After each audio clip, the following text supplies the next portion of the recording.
In this video, I'm gonna show you how you can add the timestamps or chapters in your YouTube video. So for that, first of all, you have to write this thing in your YouTube description with timestamps and titles, and after that, you have to scroll down a bit. Then you will find a option called automatic chapters, as you can see here. So now you have to, if you uncheck this box, you have to check this box, and then you have to click on this next and upload this video.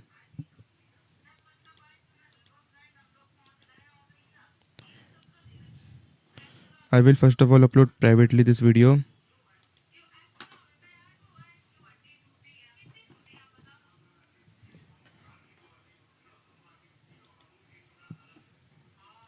Then I will go to content,